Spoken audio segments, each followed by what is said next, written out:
用微光照亮夜晚，用温暖温润心灵。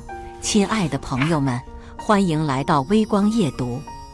我的女儿是个天生绿茶，小时候她总在我老公面前说：“哇，妈妈真幸福，有爸爸这么疼爱她的老公。”长大后，她总爱穿着我的裙子问老公：“爸爸，我和妈妈谁穿得更漂亮？”老公出轨后，小三怀孕，她一脸幸灾乐祸地看着我：“妈妈，你可要好好感谢阿姨帮你履行夫妻义务呢。”后来女儿被渣男家暴，哭着来求我收留，我反手拨通了渣男电话：“喂，你老婆跑了还要不要？”接下来开始我们本期故事，记得点击订阅并开启小铃铛。饭桌上，李牧又跟王丽萨眉来眼去，还装作不经意摸摸小手。我忍无可忍，猛地一拍桌子，站起来要打情骂俏，滚去酒店，孩子还在这儿呢。李牧被我突如其来的动静吓一跳，看我像看个小丑，开口就是嘲讽：“你又在发什么疯？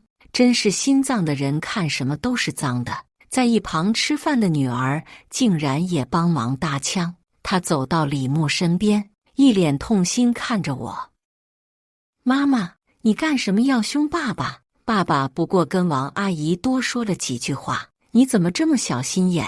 你不能因为王阿姨比你年轻漂亮就污蔑她的清白呀！”然后又软声跟李牧撒娇：“爸爸，你不要生妈妈气，妈妈可能只是更年期到了，脾气大一点，我们要多包容她。”说完还不忘去安慰王丽萨：“王阿姨，你别怕，妈妈不是故意凶你的，我让她给你道歉。”女儿左手搭着李牧，右手挽着王丽萨，和谐的仿佛他们才是一家人。“妈，你快给王阿姨道歉，她虽然只是我们家的保姆，但你没有资格侮辱她的人格。”李牧赞许的朝李轻轻点点头，鄙夷的看着我：“许源，你看看，一个小孩子都比你懂事。”见我没反应，女儿着急的过来揪住我的衣服，我被拽了一个踉跄：“快点道歉呀，妈妈！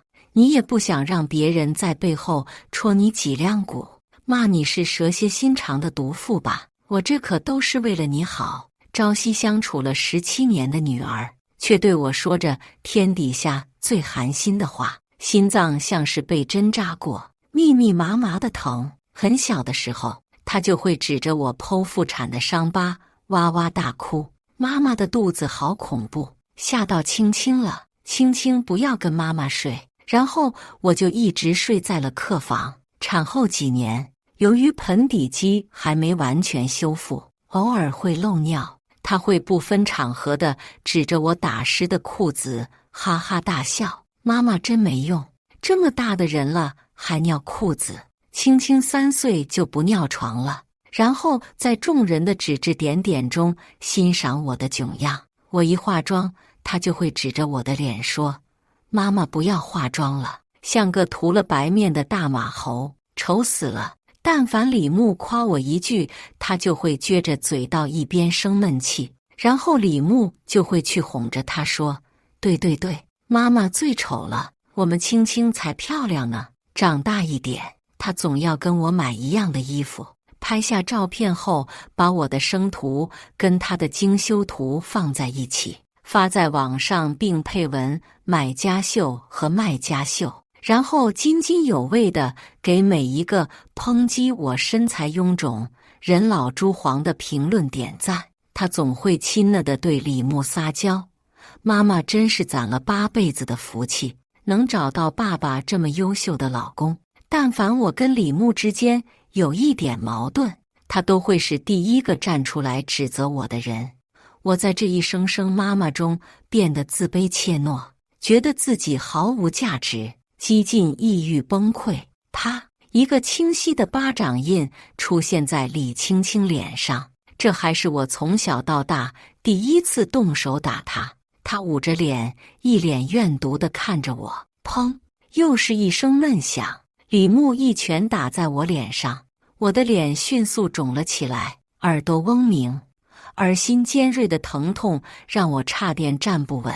李牧把李青青护在身后，做事还要冲过来打我。妈的，你个疯女人，老子的女儿也是你能打的。李青青又恢复了那副楚楚可怜的模样，泪眼汪汪地拉着李牧的手。爸爸，你不要怪妈妈，青青没关系的，妈妈打了我就消气了就好了。要是因为青青影响了爸爸妈妈之间的关系，青青会自责的。一直在旁边看戏的王丽萨也假惺惺劝和：是啊，先生，夫人可能只是一时失态，我不要夫人道歉就是了。夫人你也真是，青青这么懂事的孩子，你怎么舍得打她？好一个倒打一耙！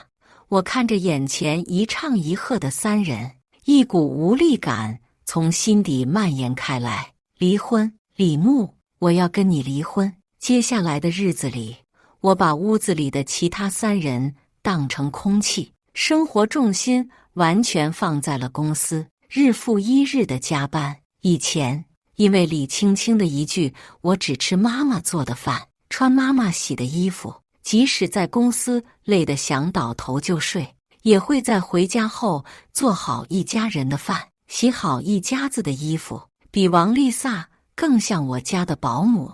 李青青见我最近不搭理她，又瞪着她那水润的大眼睛跟李牧哭诉：爸爸妈妈为什么不理青青了？是青青做错什么了吗？还电话跟李牧爸妈诉苦，青青好像惹妈妈生气了，妈妈都不给青青做饭了，肚子好饿呀。没事的奶奶，妈妈消气就好了，青青饿2顿没关系的。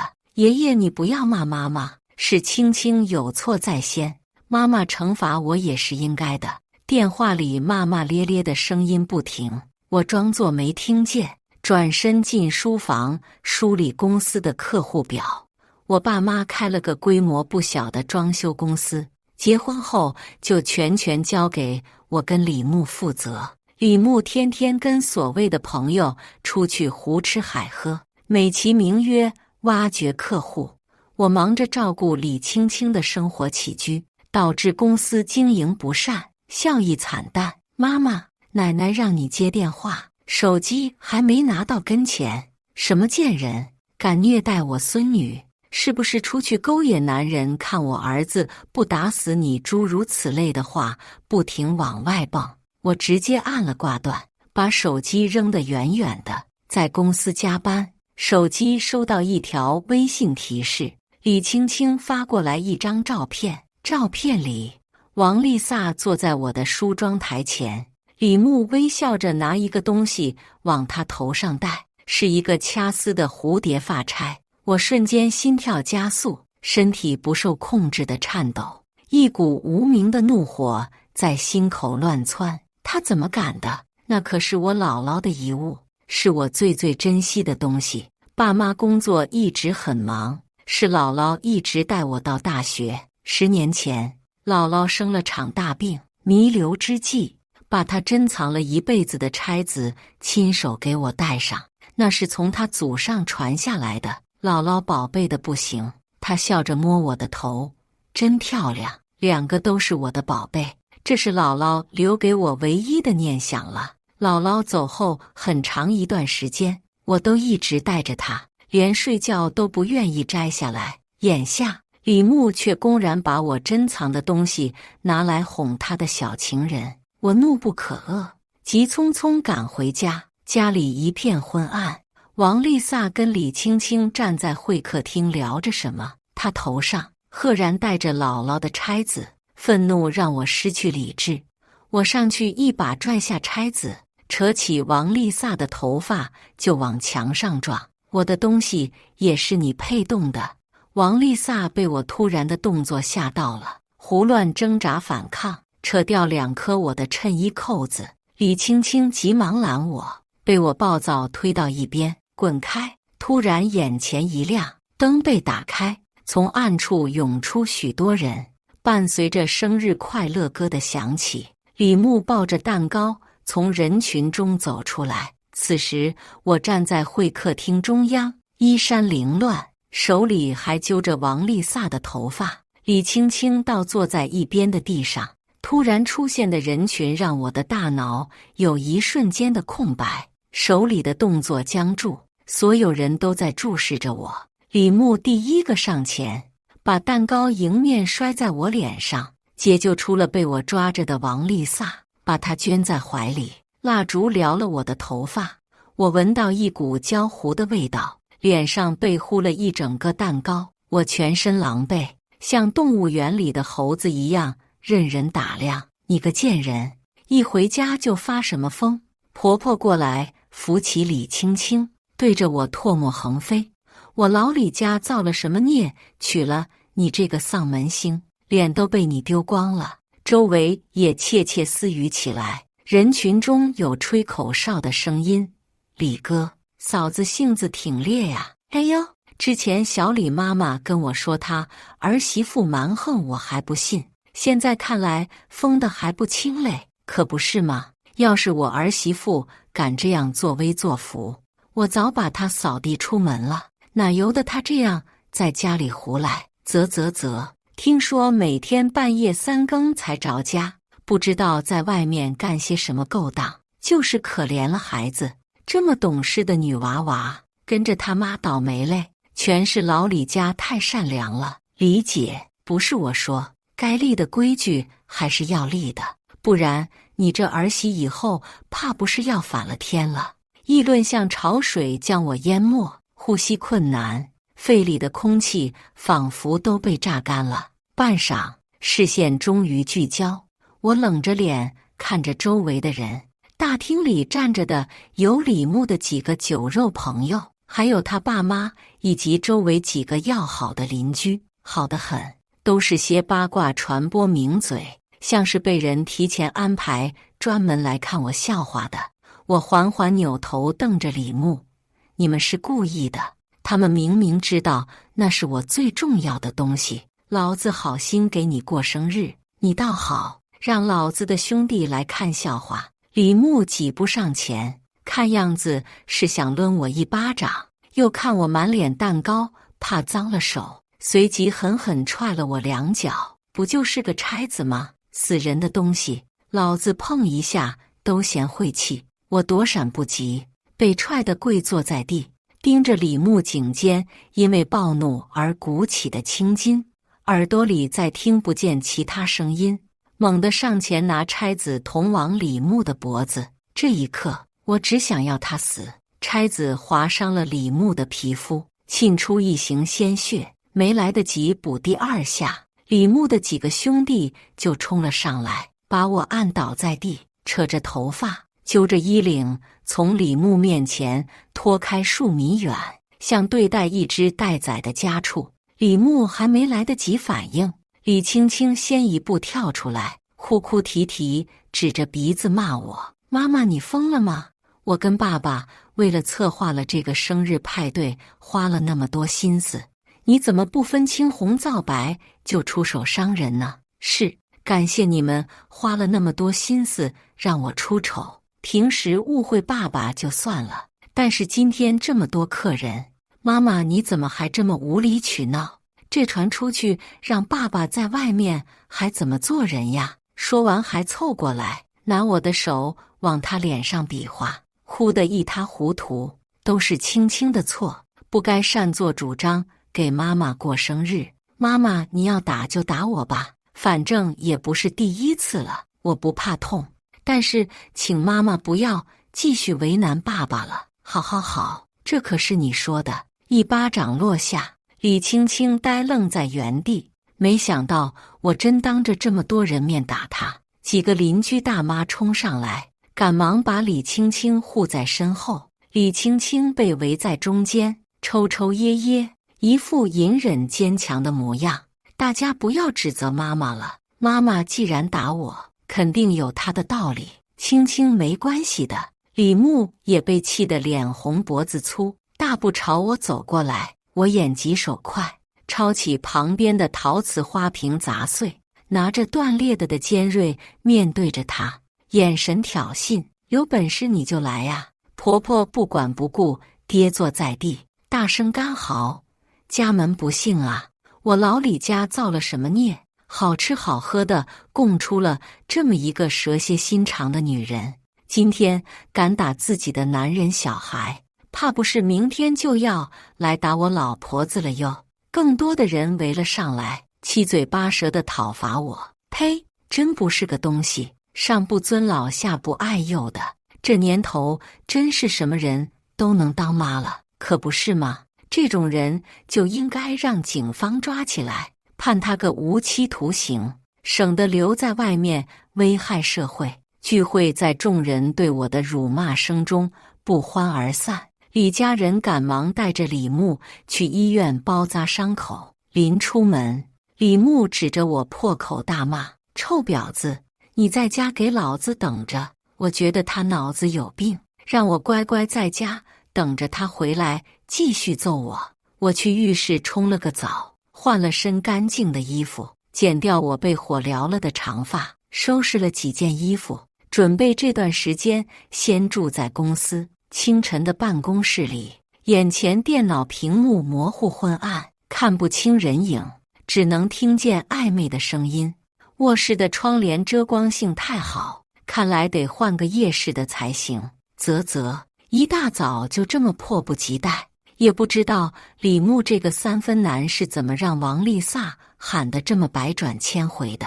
早在上次决定要离婚后，我就在家里装上了隐形摄像头，收集李牧未婚出轨的证据。也不是不能直接离婚，但怎么可以就这么便宜了他们呢？偶然间发现家里没人的时候，李青青总会抱着一个粉色的本子在阳台写着什么，有时候一脸阴鸷，嘴里还不停咒骂，随即又突然哈哈大笑起来，神情癫狂。冥冥之中好像有一股念力吸引着我，一定要看看这个本子里的东西。以前他从不让我进他的房间，趁着他上学，我第一次进了他房间，一眼就看到了放在书桌上的笔记本。打开笔记本，上面密密麻麻地记着许多字。我仔细翻看起来，正午的阳光打在我身上，可我却如坠冰窟，忍着战栗看完最后一页。我冲到厕所，吐得昏天黑地，我心如刀绞。从来没有哪一刻像现在这样绝望无助。原来如此，所有的一切在这一刻都有了答案。泪水无声落下，我的青青啊，缓了很久。我强逼自己振作起来，挑了个周末，我把李牧爸妈跟李青青请到一家高级餐厅吃饭，要为了上次的不愉快给他们道歉。爸妈，上次是我不对，你们大人不计小人过，给媳妇一个将功补过的机会。我拿一沓钱递到他们跟前，陪笑道：“之前您二老不是说想要个二胎吗？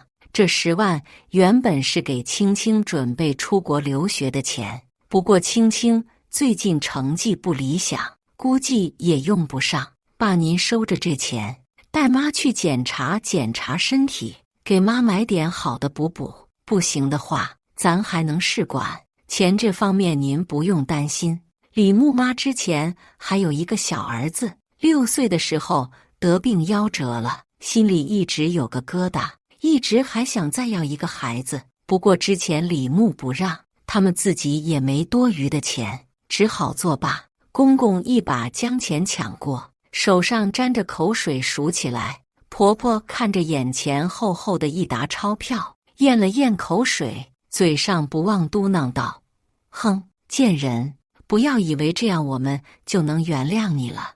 你伤我儿子的事，我还没跟你算账。”其实他们心里也知道，李牧长期在外面花天酒地，公司一直都是我在经管，家里的大小事情都是从公司账上支出。所以他们虽然十分不喜欢我，却也不会轻易让李牧跟我离婚。我笑着附和：“是，妈说的对。”李青青就不乐意了，上前质问我：“妈，你凭什么把我的钱拿去给别人用？”现在再听他叫我妈，顿时胃里一阵翻江倒海。青青，爷爷奶奶怎么会是别人呢？你失去的不过是留学的机会，但爷爷奶奶失去的可是一个孩子呀。我忍着恶心，语重心长地说：青青这么懂事，一定会理解妈妈的苦心的，对不对？婆婆难得赞许地看向我，对李青青的态度很不满。李青青面部抽搐，咬紧了后槽牙，恨恨开口：我也很支持爷爷奶奶的决定，只是担心爸爸他会不同意。我淡笑开口：没事的，你不说我不说，爸爸不会知道的。青青，你可不要偷偷告诉爸爸哦。公公给了李青青一个警告的眼神，他敢看吧，人一旦涉及到自己的利益，还管你什么血脉亲情？事不宜迟，爸妈，你们今天就去医院检查。我已经托朋友找好了业内权威的专科医生。李牧爸妈一走，李青青上前拽住我的胳膊，大声吼道：你怎么能拿我的钱去讨好别人？你还是我妈吗？我甩开他的手，冷冷开口：别叫我妈，你不配。算算日子，如果王丽萨争气的话，这会儿也该怀上了。这段时间我都没有回去过，家里的小气球也被我一个个用针扎漏了，都帮到这份上了，再不怀上就不礼貌了。果然，没过多久，监控画面上的李牧做那档子的时候明显温柔起来，再没那么多稀奇古怪的花样了。早上，李牧的电话打了过来：贱人，死在外面了呀，这么久不回来，家里的这摊子等着谁给你收拾呢？没死就给我滚回来，顺便再给我卡里赚10万，我有急用。最后一句话才是重点。看来上一次的事情已经翻篇了，也是时候该回那个所谓的家了。李青青最近跟一个叫刘子安的小混混打得火热，为了他经常迟到早退旷课，抽烟喝酒蹦迪，有时候甚至夜不归宿。以前我严令禁止的事，他都一一做了个遍。我睁一只眼闭一只眼，任由他自甘堕落。再过1年就要高考了，班主任打了好几个电话来反映，都被我客客气气地糊弄回去。这可是我亲自挑选的女婿，长得帅，有个性，嘴又甜又会哄人。最关键的是，因为暴行致人3级伤残而坐过牢。第2天，婆婆那边的好消息也传了过来，试管成功了。电话里，婆婆趾高气扬，让我再给他们打点钱。我没有犹豫，又给他们转了5万，期盼他们的孩子可一定要顺利出生啊，不然我来怎么搞垮他们，让他们一辈子翻不了身呢？婆婆的肚子一天天大起来，我时不时在她面前念叨，生个儿子要买房，早买早便宜，哄着他们拿出全部积蓄，在高利贷了40万，首付了城西一套即将烂尾的大平层，并再三保证，等我公司资金回笼，就给他们补上这个窟窿，并每个月帮他们偿还房贷。王丽萨的月份跟婆婆差不多，我体恤王丽萨在我家辛苦多年，重新雇了个保姆，让王丽萨就留在我家安心养胎。李牧当然不会拒绝，每天跟王丽萨腻歪得紧，我只装作看不见。冬去春来，季节的轮回带着新的希望和起点。自从跟刘子安在一起，李青青越发叛逆了。一个春和日丽的上午，我拦住了叼着烟正准备出门的李青青。你个不知廉耻的东西！一个响亮的巴掌甩在他脸上。我装作气急，声音都透着颤抖。刘子安就是个社会败类，从今天起，我绝不允许你再跟他出去鬼混。刘子安哄得李青青对他一往情深，死心塌地，绝不允许旁人说一句他的不好。我触到了他的逆鳞，他满眼怨毒，随即跟我撕扯在一起，嘴里不停骂着脏话。你算什么东西，也配说子安的不是？自己的男人天天在眼皮子底下跟小三上床，孩子都怀上了，你还舔着脸把小三当宝贝供在家里伺候呢，你贱不贱啊？像是突然想到了什么好笑的事情，他停了手，退后2步，一脸戏谑地看着我。许源，你连自己的男人都管不好，有什么资格来管我？我真为你感到可悲啊！我捂着嘴，一脸不可置信。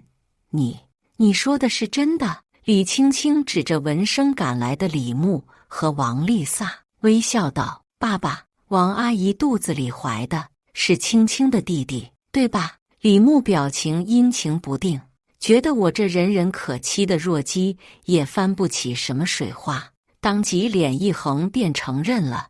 是又怎样？许源，你也不照照镜子，你这个鬼样子，哪个男人对着你有兴趣？你还指望老子为你守一辈子活寡不成？上次头发被火烧了之后，我就剪了一头利落的齐耳短发，干净清爽。切，瞎了眼的狗男人！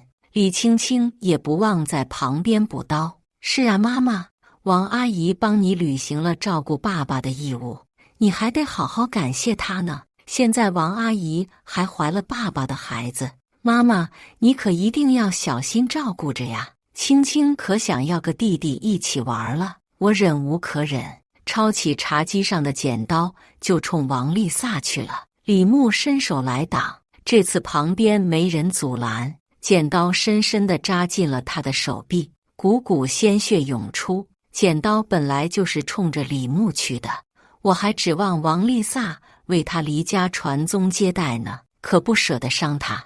王丽萨被吓得连连后退，李青青也没想到我会突然发狠，远远指着我：“疯了，许源，你真是疯了！”李牧紧紧抓住自己的手臂，额头冒出了细密的汗珠，面部扭曲成一团，鲜血浸透了他的衣服，没空理会我。3个人手忙脚乱地去了医院。隔壁张婶抱着猫满脸，尴尬地从厨房走出来：“对不起啊，源儿，之前是婶子误会你了。”我装模作样抹了把眼泪：“没事的，张婶，你们也是好心，我都懂。”张婶走后，我掏出口袋里的录音笔，笑得肆意。事情传播得很快，也传播得很离谱。什么？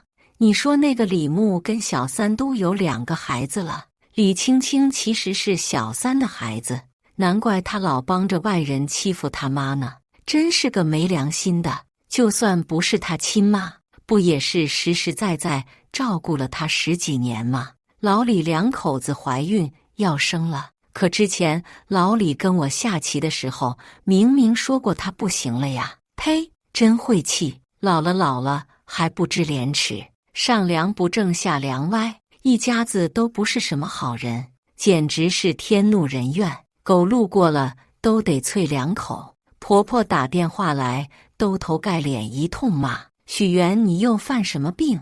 你听听外面都怎么传的，你不要脸，我们还要。李牧可是你老公，就算他跟别人有了孩子又怎样？他老婆不还是你吗？你自己生不出来，儿子怪谁？我告诉你，赶紧给我去跟别人解释清楚，不然这次休想再踏进我李家的门。还有这个月的钱怎么还没打到账上来？你是想气死我吗？”我对这一家子的厚颜无耻表示习以为常。别呀妈，你气死了肚子里的孩子可怎么办？李牧可没钱帮你养孩子哟，不等他再还口，直接挂断，拉黑一条龙。这几天我把收集到的视频、录音全部打包整理好，发了一份给李牧。明天民政局不见不散，不来就别怪我把你的这档子破事儿光告知了哈。当天，李牧的脸像被屎呼了一样难看。冷静期一过，我顺利拿到了离婚证，看着手里的红本本，百感交集。回到公司，我把我们之前共同生活的房子挂到了2手房交易网，然后给李牧发了最后一条信息：“你个不孝子，你妈都快生了，还不去看看？这件事还一直瞒着李牧，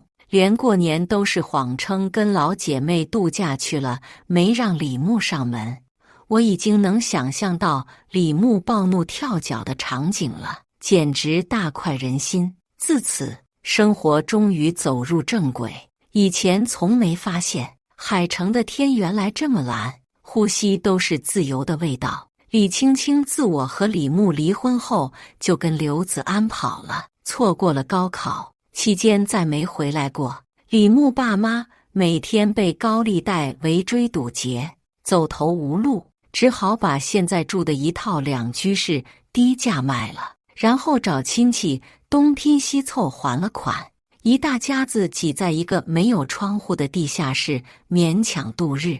可是每个月必须支出的还有2个孩子的奶粉、尿不湿以及烂尾房的贷款，一家人急的是焦头烂额，实在没办法了。李牧跟他爸只能去工地上当小工，挣点微薄的收入勉强糊口，由奢入俭难。李牧一家把火气全撒在了王丽萨身上，非打即骂，很是凄惨。一大早，公司门口就闹哄哄的，乌泱泱围了许多人。我拨开人群，好家伙，一家人整整齐齐。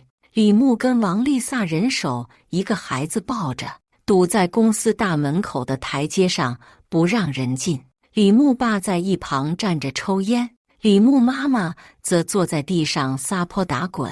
王青青挺着孕胖后的肚子，神情憔悴，胳膊上还有大片青紫，简直是丧尽天良呀！李牧妈嚎得很大声，看到我来了，一把冲过来拽住我。大家看啊，就是这个恶毒的女人，卷了我儿子的钱开豪车，住豪宅，自己逍遥，把我们一家老小丢在一个几平米的地下室，连稀饭都喝不起啊！说完示意大家看向2个刚满月的孩子，干干巴巴的，明显营养不良。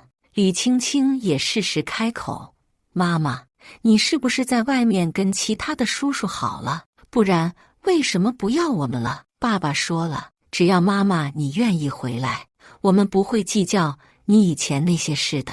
妈妈你回来吧，我们还是相亲相爱的一家人，还是熟悉的茶言茶语，配上他一副我见犹怜的模样，围观的人信了10成，纷纷替他们打抱不平。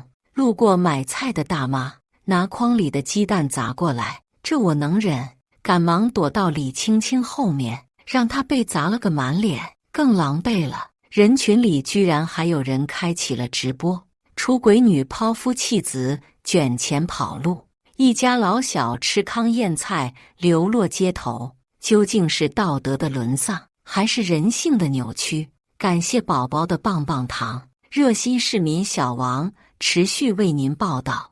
我不紧不慢拿出手机刷起了直播，毫无疑问，直播间全是讨伐我的。都2024年了，居然还有这种恶俗的狗血剧情，出轨的人都该去死，真恶心！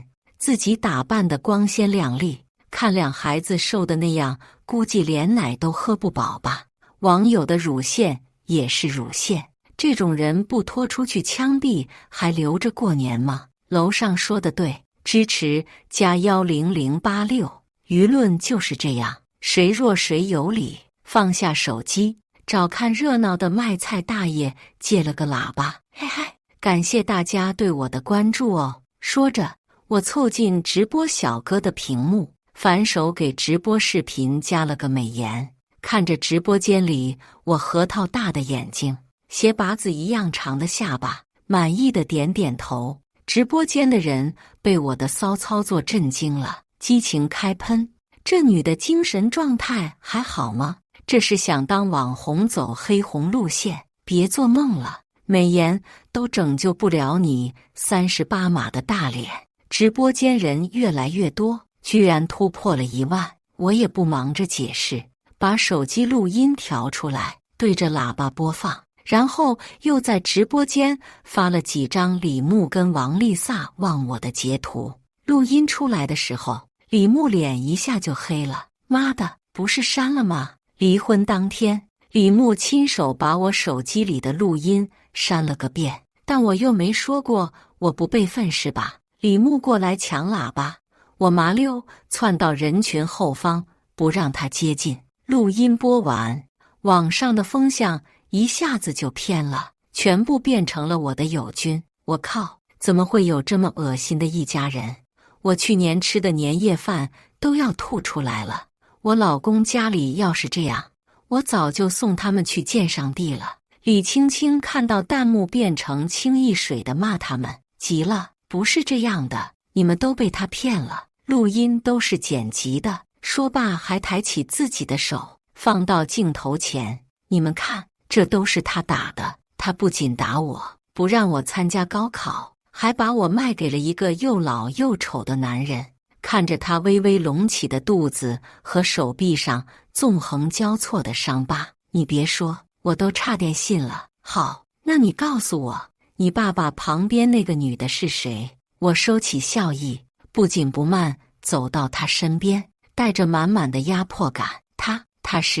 她是我小姑啊。李牧见舆论有又偏向他们的意思，赶忙站出来，许愿，你有意思吗？编排我跟我妹妹算什么事？你别闹了，跟我回家，家里需要你。我懒得跟他废话，后退到一个安全距离，举起喇叭大喊，我这里有 24K 蓝光高清纯爱电影，关于我前夫和这个假小姑。我冲直播的人扬了扬手机，小哥，有没有兴趣来观摩一下？周围人窃窃私语，有2个男人跟直播小哥一起凑过来看我的屏幕，一看一个不吱声。小哥回到刚才的位置，拿起手机，弹幕里全是好奇、已阅、请求自戳双目。我太奶奶都没玩得这么花，宝宝们，我的眼睛不干净了，要你们的嘉年华才能好。我在旁边补刀，啧，要不是涉嫌传播不良信息，真想给在座的各位人手拷贝一份，看看我前夫哥大战300回合，现场跟直播间一片欢腾，对着李牧一家人好一顿输出。刚才给我丢鸡蛋的奶奶把一筐子鸡蛋全招呼在他们身上，大骂他们不要脸。更过分的是，居然还有人扔榴莲，我都替榴莲感到不值。李牧也没脸再待下去，拖家带口灰溜溜地走了。没想到的是，下班路上李青青拦住了我，妈，救救我！10几年来头一次，李青青用这种恳求的语气跟我说话。妈，我错了，我不该不听你的话，那个刘子安就是个人渣，我这一身的伤都是他打的。我感到好笑，你去找你李牧呀。李青青神色黯淡，爸爸他有了弟弟，还有刚出生的儿子，他顾不上我了。妈，我以后会听话，会好好孝顺你的，你别不要我。李青青小心翼翼拽住我的袖口，眼角泪花闪烁，眼神充满希冀。我开口喊他，向文清，别喊我妈，恶心。他张大了嘴，眼神中透露出惊恐和不可置信。你什么时候知道的？不想再多看他一眼。我拿手机拨了通电话，刘子安，怎么连自己的女人都看不住？下次可不能再让他跑了哦。报了地址后，我挂断电话，头也不回地离开了。我的女儿早就死了，死在了3岁时那个红霞满天的傍晚。那天，李牧的初恋情人，也就是向文清，因为长期遭受赌鬼老公的家暴，精神恍惚，来投靠李牧被拒绝后，一时受不了激，当着我们的面投湖自尽。那天晚上，女儿就发起了高烧，烧退后性情大变。自此，向文清披着我女儿的外壳，变成了李青青。向文清，接下来的几十年里，就好好享受本该属于你的人生吧。故事完，接下来是我们本期第2个故事，记得点击订阅并开启小铃铛。儿子1岁多那年得了肝硬化，我毫不犹豫割肝救他。儿子15岁那年，老公逼我离婚，说他养在外面的私生子已经14岁了，儿子自然地称呼那私生子为弟弟，认那小三当妈。后来老公跪着求我再救他一次，儿子考上了省重点高中，虽然算是一只脚踏进大学，但我依旧不敢懈怠，趁他去上晚自习的空隙，耐心地给他校正错题集。老公赵洪顺推门进来，我抬头瞥他一眼，并没有放下手中的活，饭在桌子上还热着，你快趁热吃吧。赵洪顺没有像往常一样坐到餐桌前，而是向我走来，我在外面吃过了，想和你说件事。我看他一本正经坐在我面前，眼神坚定的，似乎是下了很大的决心。我在外面有人了，孩子已经14岁，一直无名无分的，所以我想跟你离婚。我停下手中的活，不可置信地看着他，想确认他是在和我开玩笑。赵洪顺不敢看我，眼睛瞟向其他地方。我没骗你，这件事是真的，我们必须要离婚。我还是无法消化这突如其来的消息，心脏骤停，泪水涌入眼眶，不可思议地看着他。你再说一次。赵洪顺这时才转过头来看我，本来还想继续瞒着你，但这样瞒下去真的很没意思，是我对不起你，会在物质方面尽量补偿你的。我冷笑，呵，补偿？你能补偿我多少？赵洪顺伸出5个手指头，至少500万。我笑着笑着，眼泪不自主地滚落下来。500万？你的公司一个季度赚的都不止这么点吧？你可真够大方的。赵洪顺被我戳破斤斤计较的小心思，气急败坏地回道：你这些年只在家里带孩子，根本产生不了什么经济效益，钱都是我挣来的，给你500万够仁至义尽了。见他提到孩子，我问：玉晨刚考上高中，你迫不及待和我离婚，不怕影响孩子吗？赵洪顺露出得意的眼神。玉晨早见过他弟弟了，他俩感情一直挺好，上周还一起去划皮艇了。我回想，我私下里悄悄问孩子，他说这是和爸爸男人之间的秘密，我便不再多管。看到身边许多爸爸是甩手掌柜，我甚至欣慰赵洪顺愿意抽出时间陪伴儿子成长。如今我自以为的幸福就是一个天大的笑话。赵洪顺见我默不作声，不耐烦地站起来。我知道你一时间难以接受这件事情，但它确实发生了。今晚我带玉晨在外面住，你自己一个人在家好好想一下，我们就不打扰你了。说完向门口走去。我强撑疲惫的身体走进儿子赵玉晨的房间，抚摸他从出生100天到15岁的每一张照片，不敢相信这个我用命换来的孩子竟和他父亲一起骗了我这么多年。我不信，一定是赵洪顺骗我。想到这，我拿出手机拨打赵洪顺的电话，我想和儿子单独谈谈。书房里，我和儿子相对而坐，看着他平静的神情，内心了然，但依旧不死心问道：你真的早就知道你爸在外面有人？儿子冷静地点头。7、8岁开始，我爸就经常带我和弟弟一起玩，阿姨对我挺好的。我笑出泪花，我的宝贝儿子在称私生子为弟弟时多么自然啊！所以你帮你爸骗了我这么多年，爸爸说怕你知道了难过。看，多会为人着想的一对父子俩，一起享受偷人的刺激时，还不忘照顾我的感受。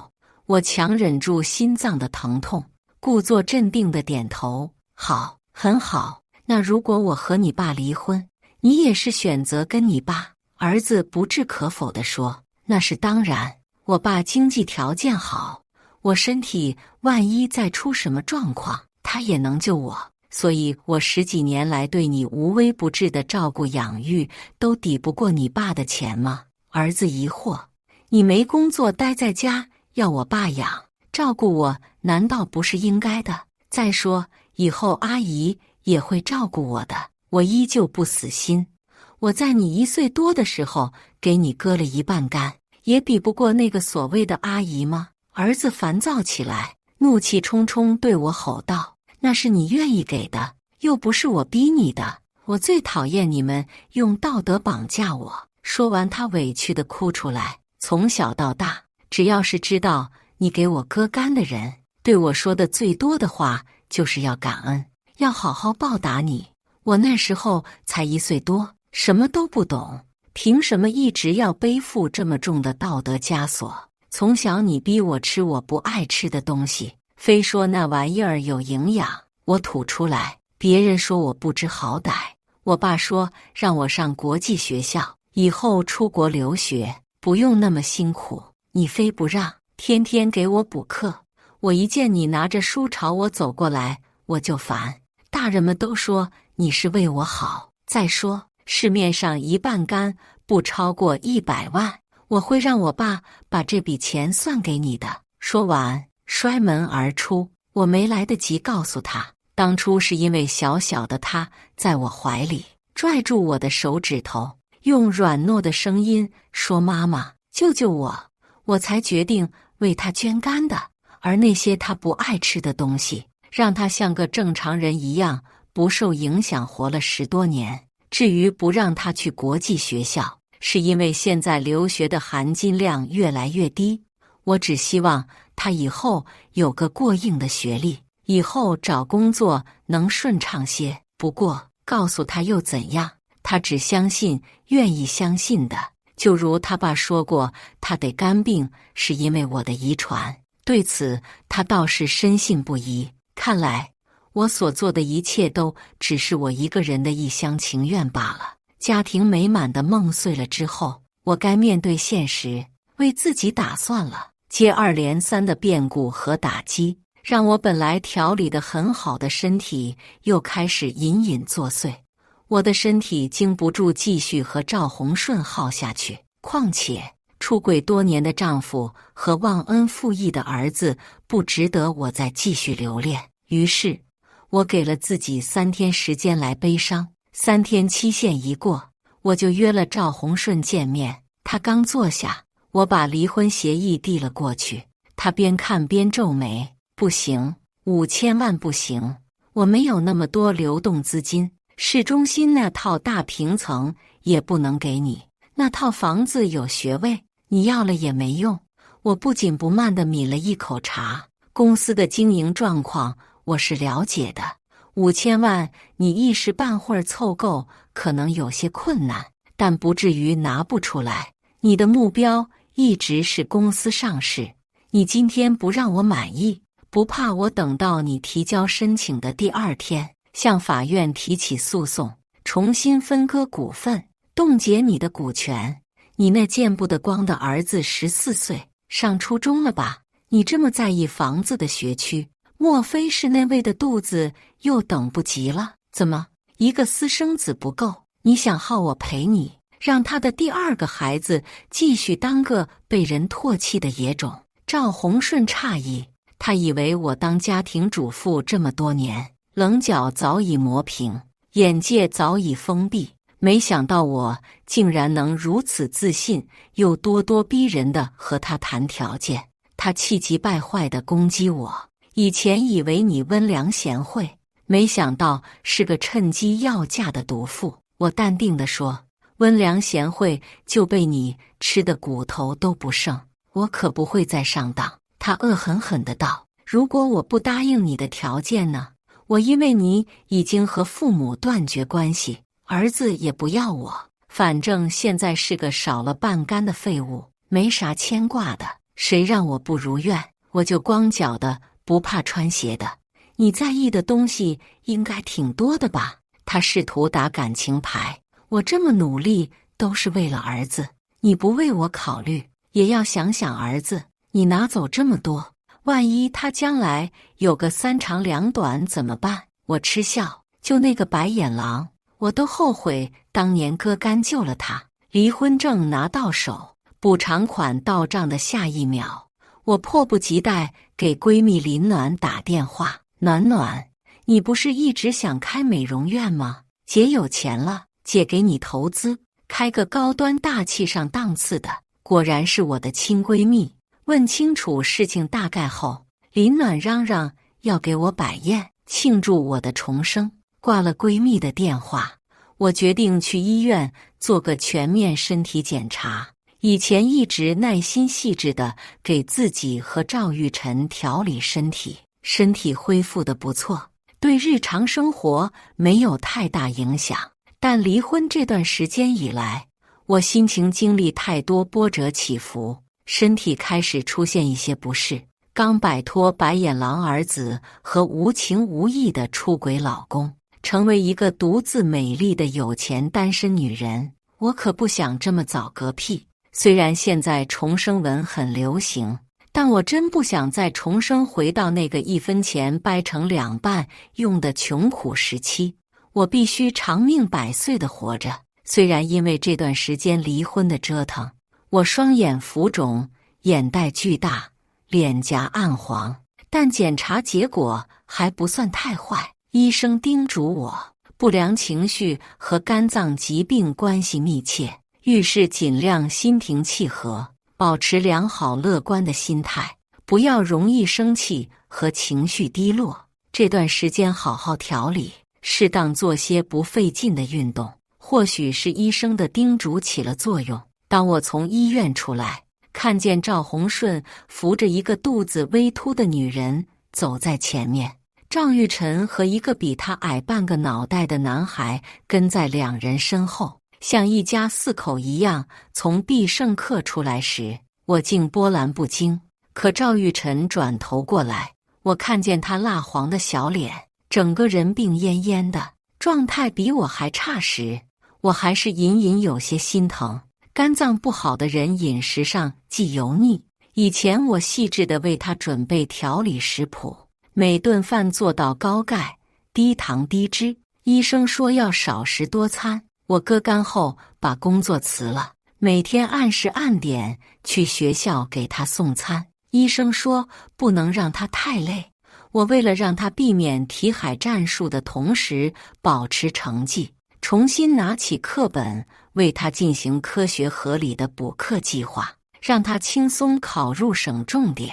如今短短2、3个月，自己曾精心养育的孩子沦落到如此境地，说不心疼是不可能的。思量再三，我拿起手机给赵玉晨发信息，叮嘱他注意饮食和休息，不要熬夜，不要让自己太累。过了一会儿，赵玉晨回我一大段信息，从文字上能感受到他的不耐烦和愤怒。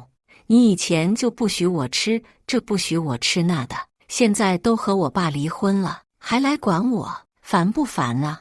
我现在的妈妈特别尊重我，我想做什么都可以，不像你一样有强烈的控制欲。我这辈子最悲哀的事就是做了10几年你的儿子，你让我感到恶心。我爸瞒着你跟阿姨在一起是不得已，你别总是装出一副受害者的样子。OK， 算我自作多情，还眷顾那份并不存在的母子情。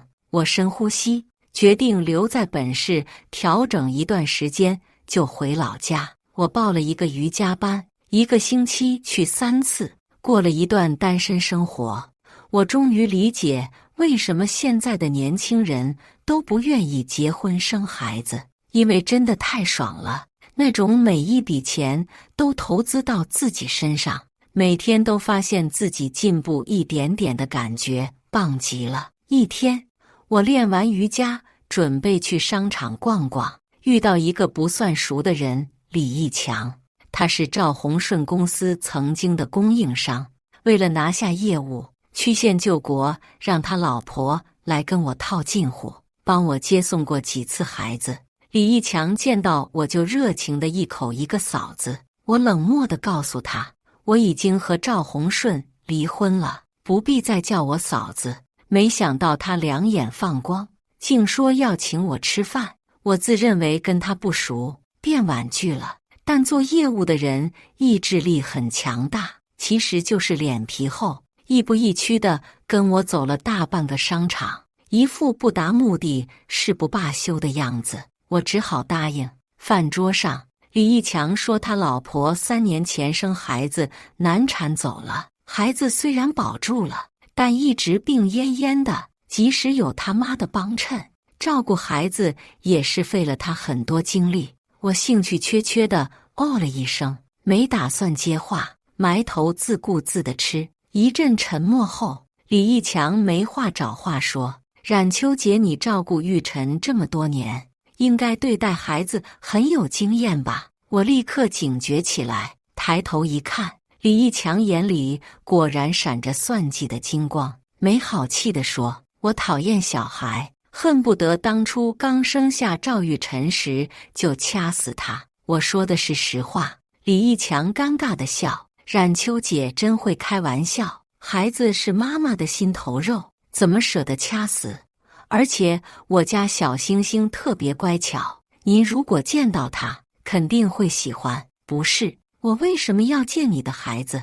为什么要喜欢他？”我抽出一张纸巾，边擦嘴边对李义强说：“我吃好了，还有事就先走了。”说完匆匆离开商场，生怕李义强再跟过来。但我低估了李义强的无耻程度。一天早晨，我还在睡梦中，迷糊接到赵洪顺的电话，刚一接通，他就阴阳怪气地说：“看来你行情不错呀，这么快就搭上了李义强。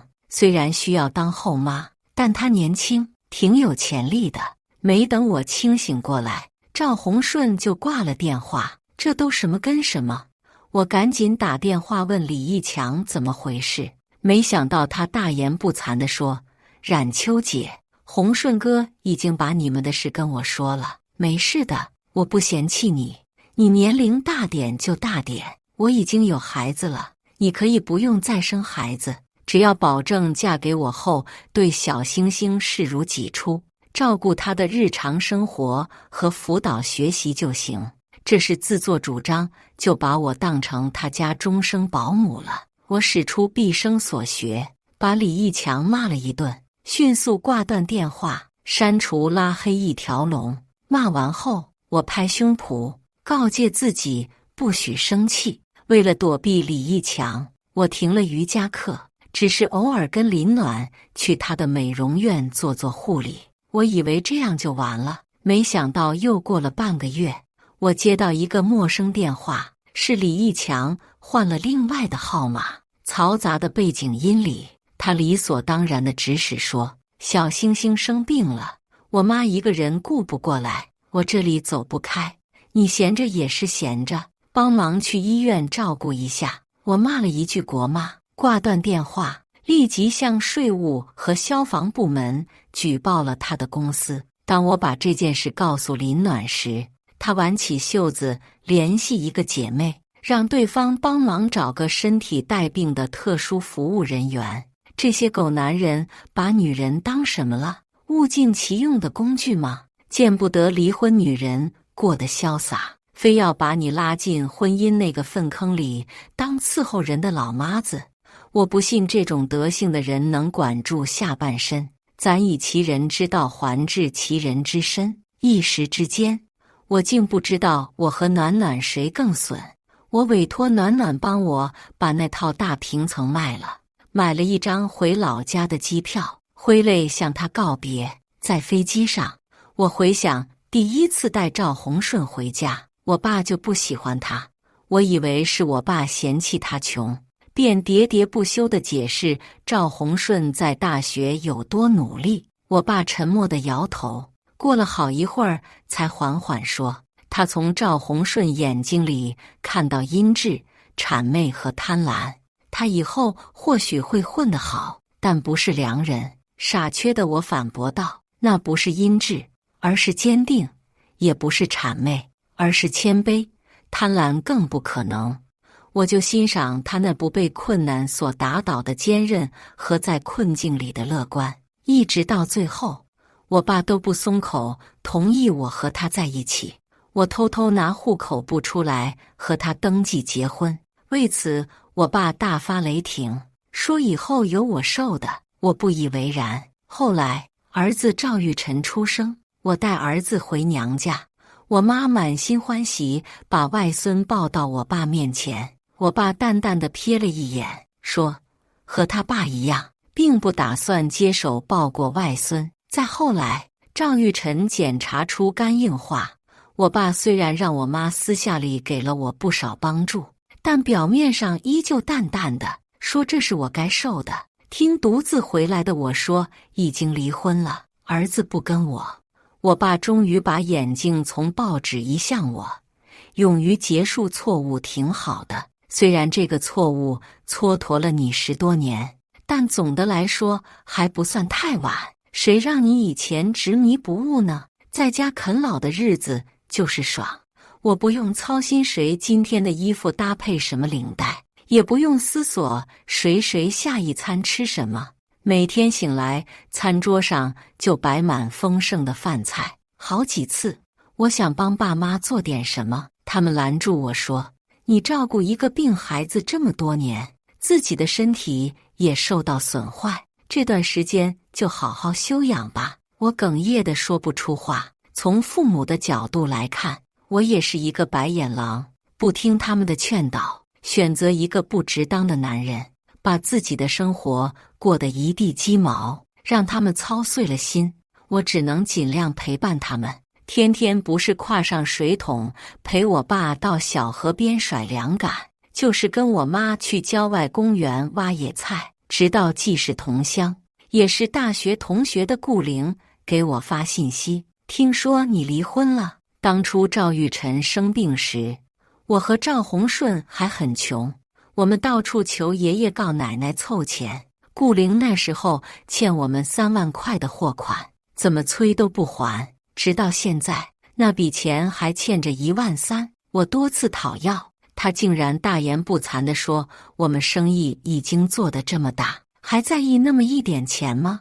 我不想为这事生气伤身体，只好安慰自己，就当这钱掉沟里了。可能是赵洪顺告诉他我们离婚的事，但我懒得搭理他，冷冷地回了个嗯。他继续说，昨天在菜场遇见你妈，她说你回老家了，啥时候聚呗。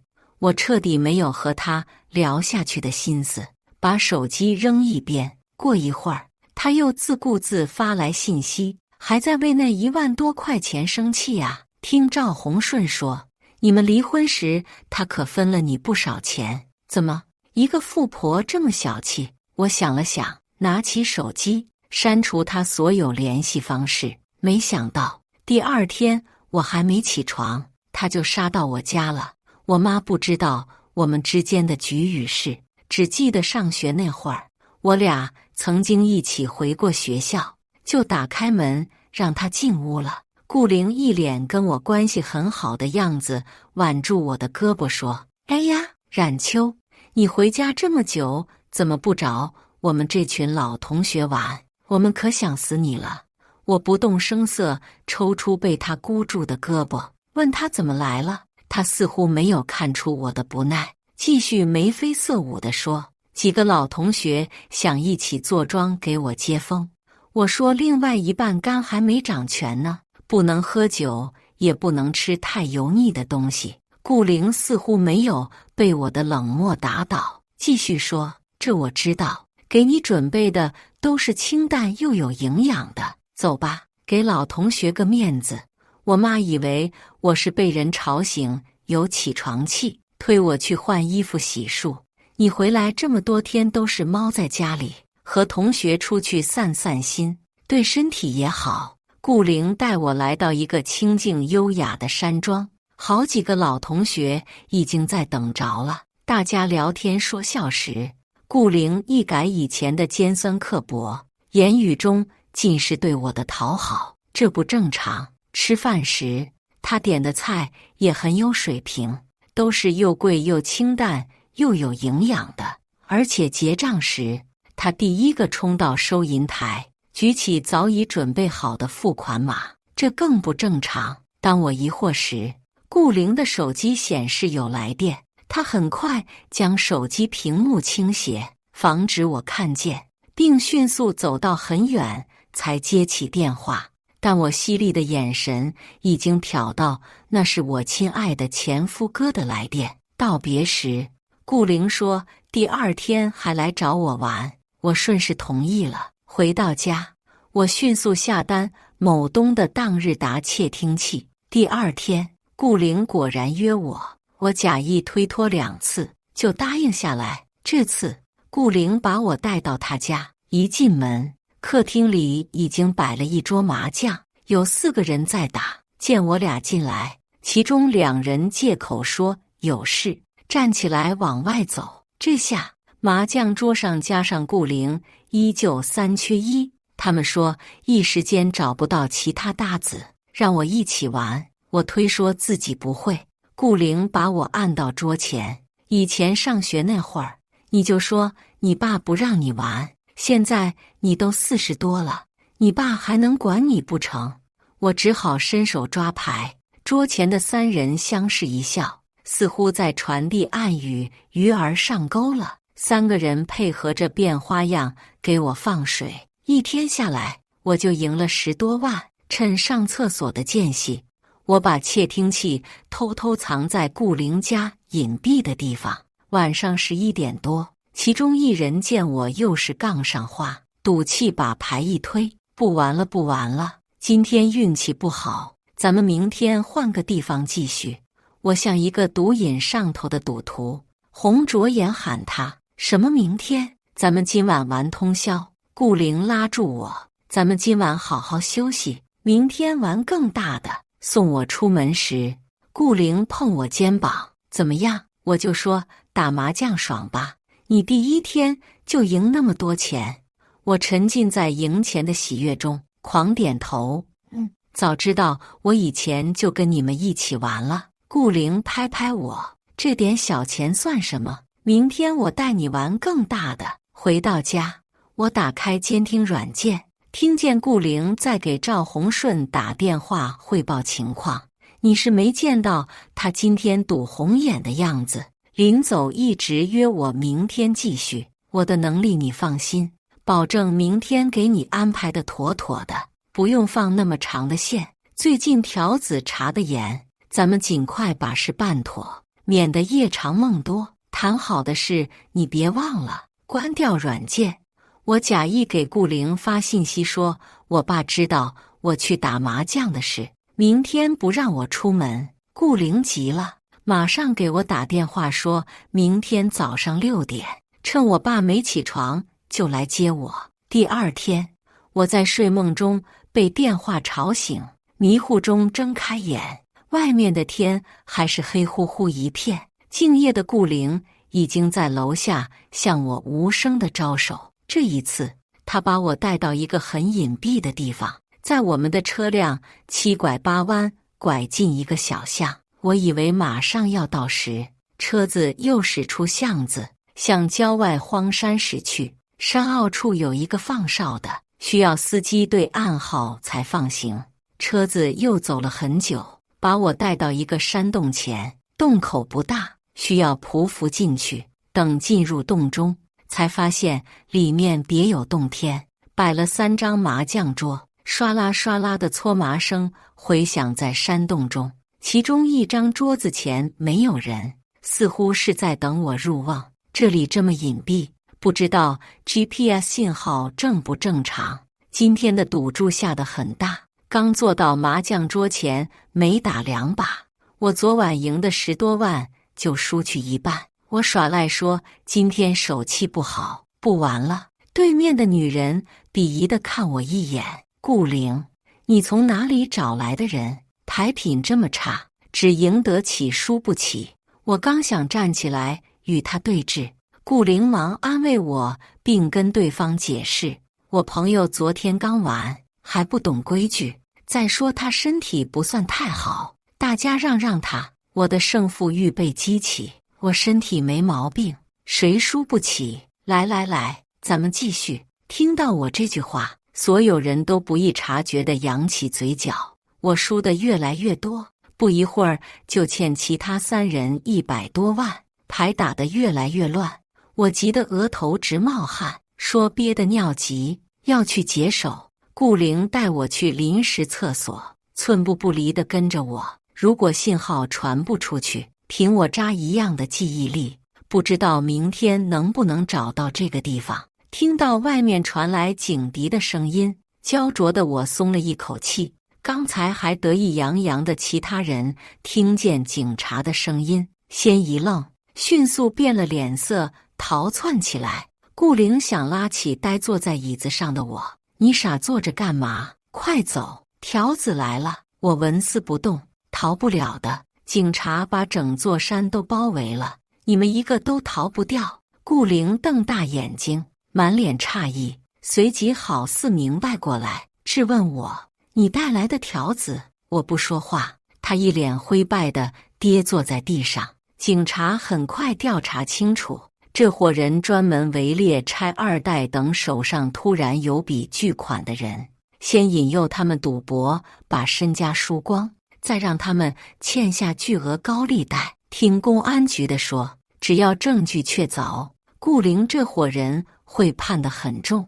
他们曾经把一个人逼自杀过，但即使顾灵把赵洪顺供出来，法律对他的惩戒力度也不会大。既然他送了我一份大礼，我也要回送一份给他。只不过因为这件事，老家的亲戚都知道我离婚了，身上揣着笔钱。此时的我不至于置子怀千金于闹市之上。协助警方办案的这段时间，好多从来没见过的亲戚陆续登门，不是借钱就是求投资。有带着2股大鼻涕的宝贝孙子上门的，按住孩子的后脑勺哐哐给我磕头，非要拜我为干妈。甚至还有孩子刚满月就把老婆赶走的，说我现在嫁过去正好可以帮他带孩子。这样一对比，李义强似乎没那么无耻了。为了父母和自己的安宁，我们全家一致决定搬家。想到因为我一把年纪的父母要背井离乡，离开他们生活几十年的故乡，我鼻子一阵酸楚。父亲安慰我，这不是你的错，小地方本来就对女人，特别是离过婚的女人更苛责，咱们一时半会儿改变不了这种风气，就远离。再说我和你妈在这个地方生活这么多年，早就厌倦了，想去看看不同的风土人情。说完，我爸爽朗地笑起来。我在一个气候适宜、医疗条件发达的城市买了一套高档小区内的别墅，没别的，就看上了小区环境好，安保级别高。搬了家，把一切安顿妥当后，我陪着父母走过祖国的许多大好山河。当双鬓斑白的爸妈站在三峡的游轮上，沙漠的落日下时，早已不似当年那样意气风发，但依旧眉眼含笑。我后悔没有早点带他们出来，让他们困于老家一隅这么多年。不过还好，一切都不算太晚。坐在漓江的小竹筏上，我刷到一条新闻，赵洪顺的公司拿下了一块成交的地，那块地在规划中的一个地铁站旁。按照市政规划，附近要建一个很大的中央公园，并拟建超高层商务中心，所以那一片的地块起拍价尽管很高，但还是有很多公司参与竞拍。按照目前的承建速度，不出5年，那里应该会建成一片集办公、休闲娱乐为一体的综合体。当我们在新疆的草原上卧看星河坠夜空时，赵洪顺斩获了一个文旅康养项目。这是一个省级重点项目，位于一个著名的湖泊旁，全国各地的富豪都以在该湖附近拥有一套别墅为豪。顺利的话，赵洪顺将会赚得盆满钵满。父亲见我心不在焉，又瞥到手机屏幕上有赵洪顺的新闻，以为我是因为他混得比以前风光而心生妒忌和悔恨，便告诫我，既然已经分开，就不要再过度关注对方，他的好坏都跟你没关系了。我沉默。如果老头知道赵宏顺所做的这些是我推动的，该作何感想？林暖给我打电话时，我爸妈正在东北的雪地里吭哧吭哧扛着雪橇。他说店里来了个自称高鱼鱼的女人，说是我朋友。我告诉他，老头子现在迷上滑雪了，我走不开，你带他先考察一下哪个城市适合再开分店，其他细节等我回去再敲定。玩了一趟，终于赶在过年前回到我们的新家。我窝在沙发上边喝热茶，边刷手机。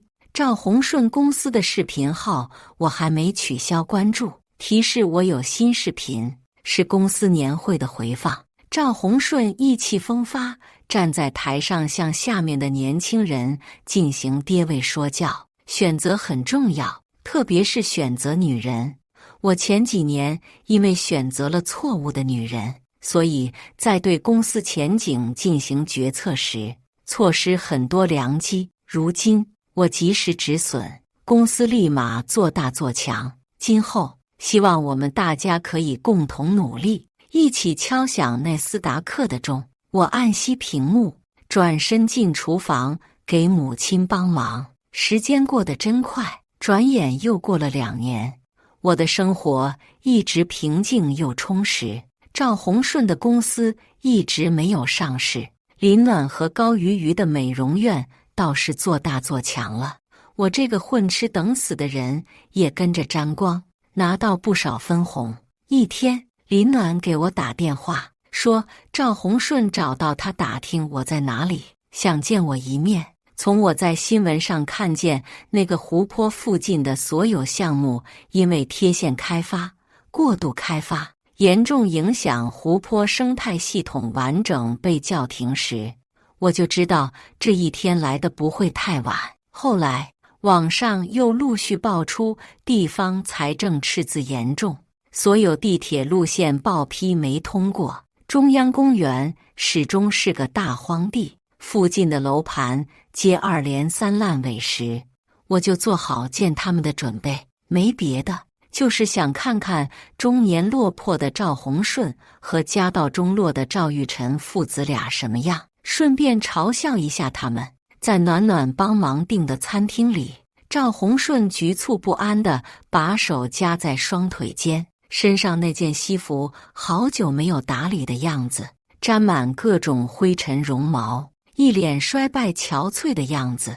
而我的好大儿赵玉晨则脸色黝黑灰暗，整个人有气无力，一看就是肝功能退化的症状。见我走来，赵宏顺弓着腰站起来，张开干裂的嘴唇，谄笑对我说：“冉秋，好久不见了。”赵玉晨不知道是还存有一丝落魄富二代的傲气，亦或是没有力气对人使表情，只是冷漠地瞟了我一眼。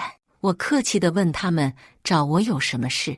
赵宏顺絮絮叨叨诉说父子俩这2年来的近况，意气风发地拿下那2块地后，赵宏顺先开发了湖泊旁的那块地。售楼部刚盖起来时，确实有很多购房者光顾，但楼刚建一半就被告知处于湖泊保护区内，叫停不算，还要求限期内恢复原状，一来一去赔了好多钱。假如是大公司，一个项目失败不算啥，但赵宏顺的公司不大，资金链险些断裂。我打断他问道：“中央公园那片不是挺火？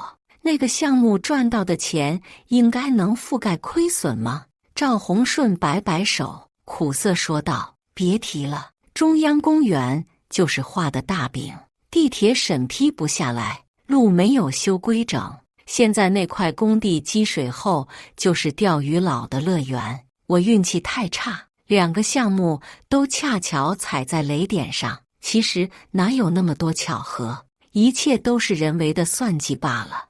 我和赵宏顺刚毕业时，他尝试过很多行业，都以失败告终。很长一段时间，家里的所有开支都靠我一个人。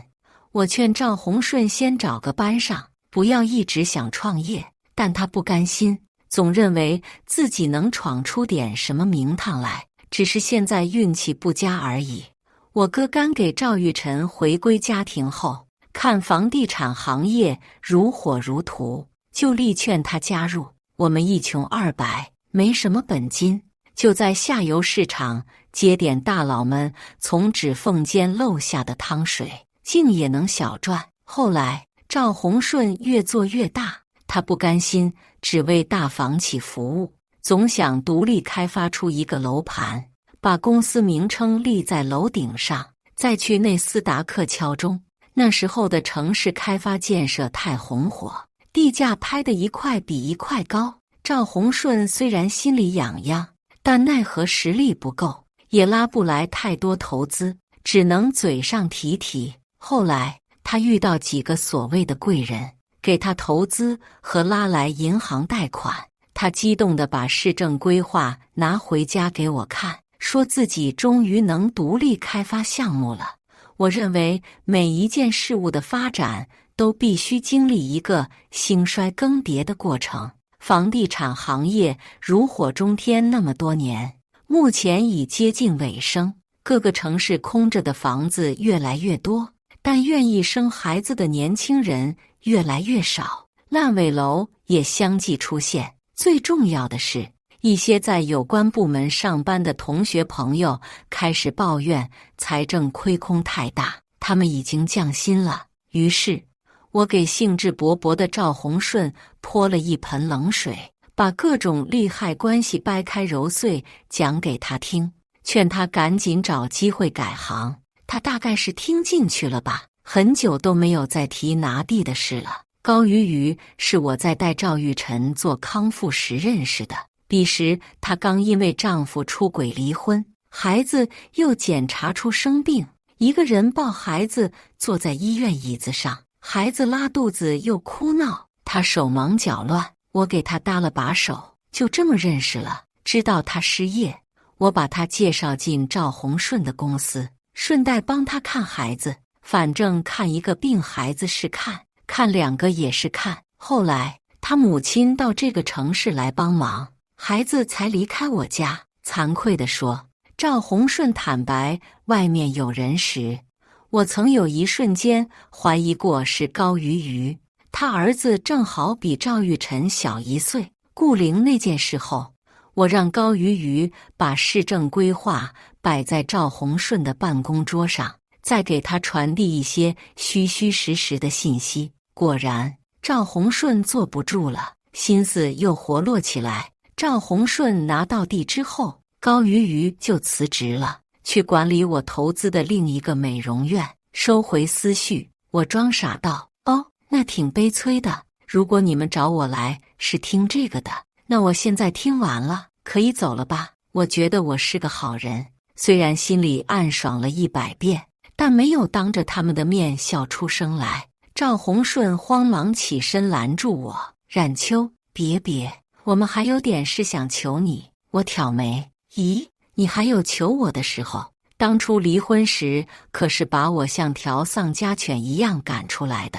现在落魄的赵洪顺像是听不懂我的讽刺，说道：玉晨现在肝病越来越严重，我是实在没办法才带他来找你，你能不能看在他是你儿子的份上救救他？他5年前可是说过不稀罕我给他的肝呢。再说你是他爸，你也可以割肝救他，我可不愿意再把另外一半肝割给他。哦，对了，他不是还有个弟弟吗？你老婆后来生的那个孩子，他亲人这么多，都可以救他，别光逮住我一个人薅呀。一直沉默不语的赵玉晨颤颤巍巍站起来说：爸，咱不求他，咱们走。赵洪顺按住冲动的赵玉晨，像是下了很大决心一样说：他后来生的那个小女儿也有肝病，我破产后他带健康的2儿子走了，把小的留给我，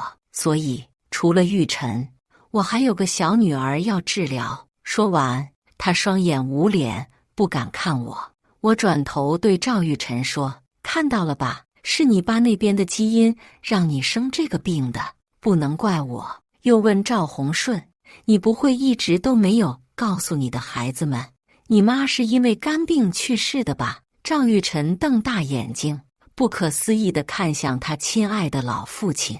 以前有段时间，我爸经常喝酒应酬，出现轻微的酒精肝症状。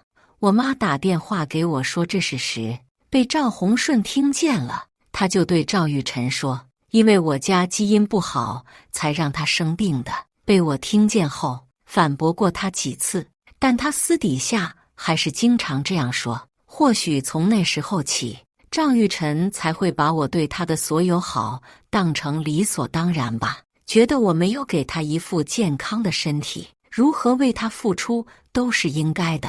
赵洪顺突然跪下，向我哐哐哐磕头：“玉晨可是你唯一的儿子，他是无辜的，你可不能见死不救啊！只要我没有道德，道德就绑架不了我。”倒是赵玉晨羞愤地想拉起他爸：“走吧，别在这丢人现眼。”我可不在意周围探寻的眼光和指指点点，以及偷偷摸摸竖起的手机。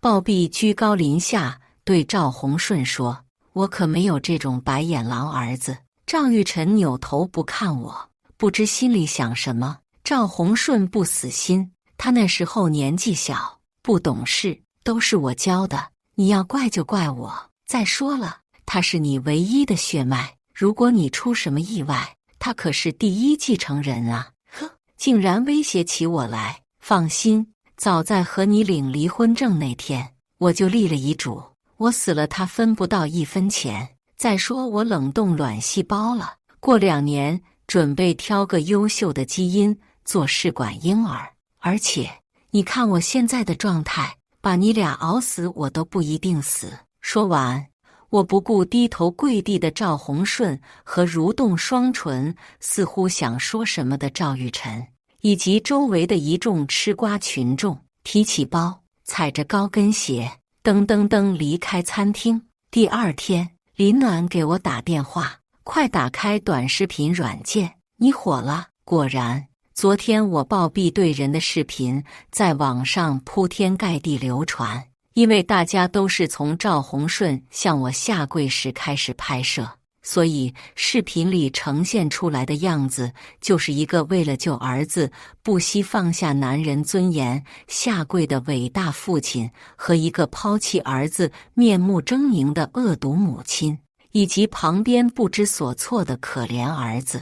所有网友在评论区整齐划一地讨伐我，说我是世界上最冷血无情的母亲。还有人凭借丰富的想象力编排出是我发现孩子生病后卷走所有财产跑路的桥段。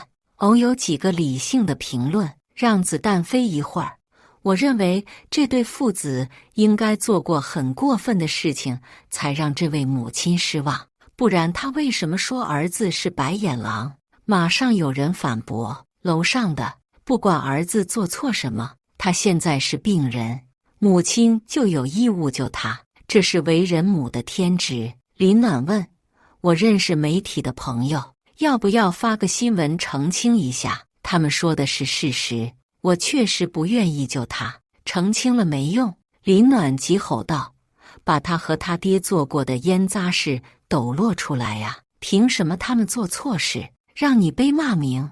我止住林暖。按照赵洪顺身为商人的尿性，肯定会顺势卖惨带货什么的，流量是一把双刃剑。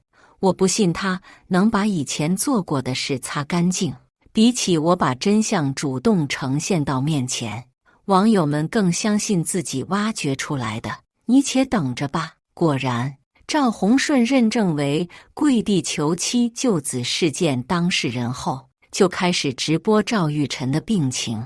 赵玉晨鼻插氧气管，虚弱地躺在病床上，博得一大波同情。我也在网络上收获更恶毒的骂名。我看着满屏骂我的话，感慨文字的力量真强大，饶是我心理承受能力差一点，肯定会受不了，从楼顶跳下来。同时也庆幸父母平时不看短视频，为他们屏蔽掉这个肮脏的世界。随着这件事热度越来越高，更多的网友加入到为赵玉晨捐款的行列中。同时，有人扒出赵玉晨曾经的社交账号，发现他在网络上喊妈妈的人并不是我。网友感受到欺骗，纷纷跑到赵宏顺的直播间里要解释，很多人同时要求他退还捐款。赵宏顺磕磕绊绊解释说，这个女人是我离开后看他们父子俩可怜，主动靠近他的，被骗得多了。网友也聪明起来，根据各种蛛丝马迹推理出一条时间线，发现赵宏顺根本就是出轨10多年。为了能继续在网上乞讨，赵宏顺狠心否认那个私生子是他的，咬死不承认出轨多年。部分理性的粉丝陆续脱粉，并要求他退钱，仍有部分死忠粉不遗余力地维护赵家父子。就算他爸出轨，他现在生病也是事实。你们忍心看到这样一个年轻人早早失去生命吗？犯过错的人就没有被原谅的权利吗？有几个圣母心爆棚的女粉丝甚至去医院亲自照顾赵玉晨，还有人表示愿意不计前嫌嫁给赵宏顺。这个世界太疯狂，耗子都给猫当伴娘。我和林暖、高鱼鱼坐在咖啡店里，林暖边刷手机边感慨，高鱼鱼狠狠放下杯子。我去直播间把真相说出来，我按下他俩，他们现在有人捐款，又有人照顾，就不会来骚扰我，我乐得清闲呢。聪明的人已经识破谎言而离场，至于执迷不悟的人，就算没有赵宏顺，也有张宏顺、刘宏顺去骗他们的钱。放下助人情节，尊重个人命运。这段时间我一直避免去人多的场合，怕出什么意外。不管干什么都只去私密性强的场所，但百密一疏，危险该来还是来了。一天，林暖听说一家私房火锅开业，一天只接待10桌，好不容易才预约到，便拉着我去吃。刚进店就感受到后背有一道炙热的目光追随，我环顾四周，没有发现认识的人。当我落座时，过来送消毒毛巾的服务员看我时似乎带有仇恨。我疑惑地打量他，他觉察到我的目光，慌忙掩盖脸上的表情。赵宏顺的私生子是男孩，她是女服务员。我如此安慰自己。过了一会儿，这个服务员端着滚烫的锅底走过来，他并没有放到桌子上的打算，而是冲我而来。当他把一锅红油汤泼过来时，早有防备的我弹跳出1米开外，除了点滴红油溅落到我衣服上，并无大碍。多亏我平时注意锻炼，不然一个快50岁的老阿姨不可能有这么矫捷的身手。这个服务员被制服后，通过问询得知，他因为生病，从小被父母抛弃，是奶奶抚养他长大的。看了赵宏顺的直播后，对赵玉晨产生强烈共情，把所有工资都捐给了他，自己吃糠咽菜，甚至把视频里我的截图打印出来。心情不好的时候就用针扎。走出火锅店，暖暖问，你现在是不是还心软，不愿意锤死赵宏顺？我注册了一个短视频账号，只贴出一张，最后发微信给赵玉晨，和他回复我的截图，同时通过小号指引大家去看我曾经在网上写的日记。那是我和赵宏顺领证第1天开始写的，本想记录我和他婚后的点滴温情，却记录下我们婚后租住在昏暗的半地下室里，我身上的钱只够买半板鸡蛋，赵洪顺连续3个月没给我家用，而刚找到工作的我要暂扣1个月工资。我变着花样给赵洪顺炒各种口味的蛋炒饭，他却在第5顿时把碗掀了。彼时的我1包榨菜就3顿饭。记录了赵玉晨出生后，我并没有放弃工作，没有父母的帮衬，换了个可以带娃的低工资工作，还要承担创业时期赵洪顺的所有开支，也记录了赵玉晨成长中的点点滴滴，伴有我为他调理身体整理的食谱和辅导功课的经验分享。当然，最后记下的是我发现被身边最亲近的2个人背叛欺骗10多年后的愤怒和无助、压抑与颓败。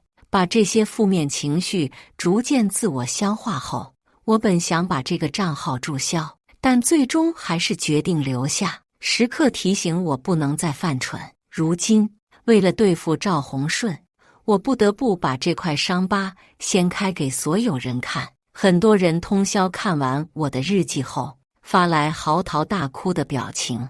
阿姨知道他是白眼狼后，依旧关心他的身体，却被这样无情的责骂。换我也不就这个儿子。知乎上不是有个问题问为什么很多女生都不愿意陪男生吃苦吗？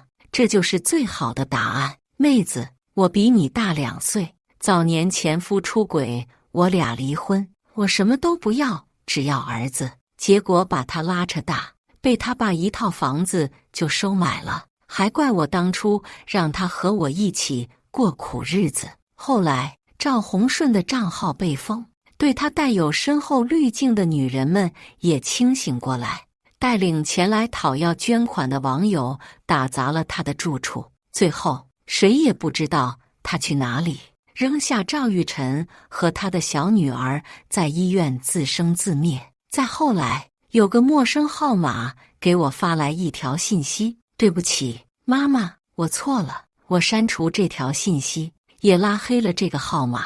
感谢大家的观看。本期影片大家觉得是第1个故事精彩，还是第2个故事精彩呢？欢迎大家在下方评论区讨论。如果你喜欢这类故事，记得点击订阅微光夜读，并分享给更多的人，这会对我帮助很大。再次感谢大家的观看。